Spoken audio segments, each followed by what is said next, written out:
रे हमको बोर्डिंग में चढ़वा ना दे। मैं तो देख साजी 12 मारे रहा। बात तो सही है। रुक तेरा पापा के आवे दे। कथी के आला बारे कथी है काहे नहीं बोर्डिंग दिन छोड़ के आ जाए। हम लाड़ जे छोड़ के आ जाए।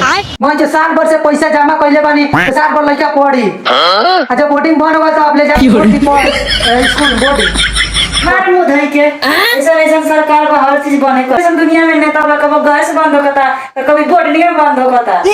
एक साल के पैसा हम भरले बानी बोर्डिंग में।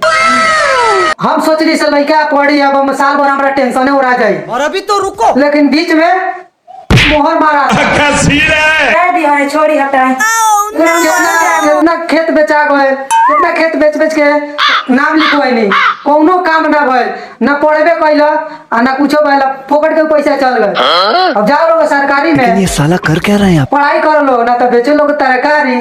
आइल बा नेता सरकारी अब छोड़ रोम रोम भाइयों। अब गइल तो गइल, अब टेंशन नहीं के। अब सरकारी में देखता नहीं हमर लइका उजियाला की का होखेला खत्म। ना हम पर आदमी में जाए, हम पर आदमी में जाए। रे साला इनसे उतना पढ़नी पे पैसा बुझनी तो झाट ना पढ़ ली। आप जइबे प्राइवेट में, हम प्राइवेट तक चल गए लाड़ के हवा खाए। लाड़ के चले जइबे प्राइवेट में। अब जो सरकारी में आ ना तो चल खेत में तरकारी रोपा जाके बाजार में।